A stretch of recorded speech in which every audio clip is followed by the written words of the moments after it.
NUGÆ CRITICÆ by Charles Lamb. On a passage in The Tempest. As long as I can remember the play of The Tempest, one passage in it has always set me upon wondering. It has puzzled me beyond measure. In vain, I strove to find the PG 286 meaning of it. I seemed doomed to cherish infinite hopeless curiosity.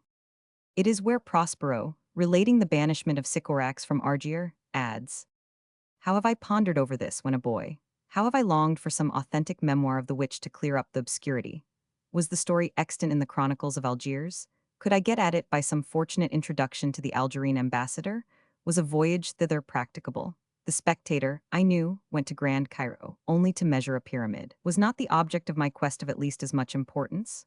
The blue-eyed hag, could she have done anything good or meritorious? Might that succubus relent?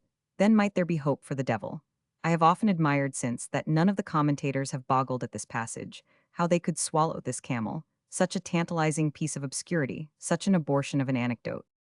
At length I think I have lighted upon a clue, which may lead to show what was passing in the mind of Shakespeare when he dropped this imperfect rumor.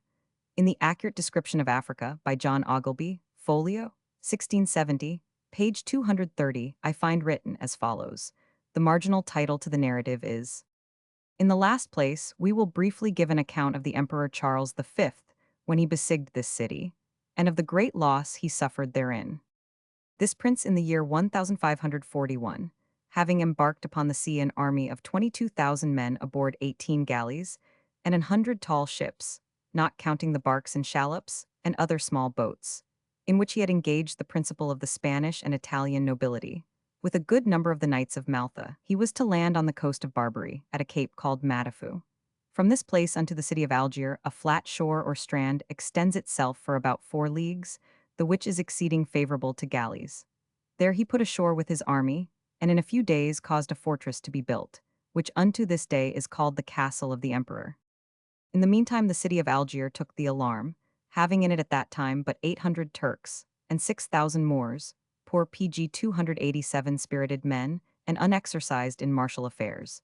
Besides, it was at that time fortified only with walls, and had no outworks, insomuch that by reason of its weakness and the great forces of the emperor, it could not in appearance escape taking. In fine, it was attacked with such order that the army came up to the very gates, where the Chevalier de Soignac, a Frenchman by nation, made himself remarkable above all the rest by the miracles of his valor, for having repulsed the Turks, who having made a sally at the gate called Babassin, and their desiring to enter along with them, when he saw that they shut the gate upon him, he ran his poniard into the same, and left it sticking deep therein.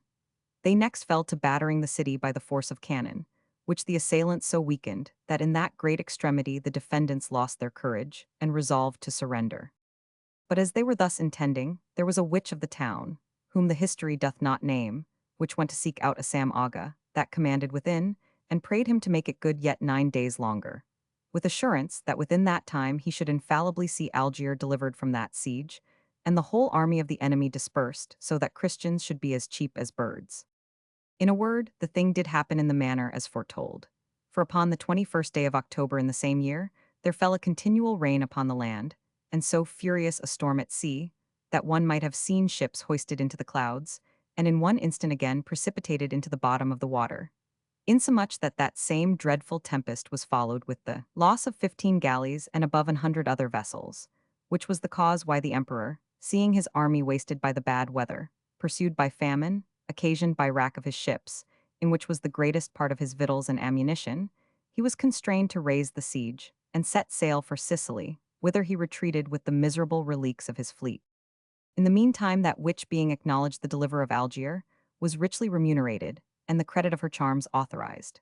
So that ever since witchcraft hath been very freely tolerated, of which the chief of the town, and even those who are esteemed to be of greatest sanctity among them, such as are the marabouts, a religious order of their sect, do for the most part make profession of it, under a goodly pretext of certain revelations which they say they have had from their prophet Mahomet.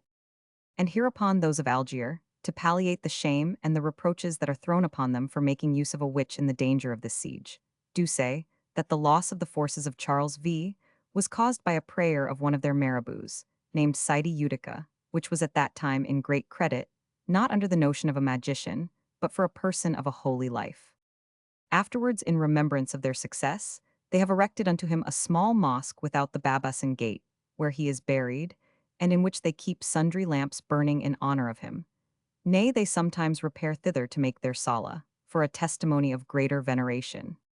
Can it be doubted for a moment that the dramatist had come fresh from reading some older narrative of this deliverance of Algiers by a witch, and transferred the merit of PG 288 the deed to his Sycorax, exchanging only the rich remuneration, which did not suit his purpose, to the simple pardon of her life?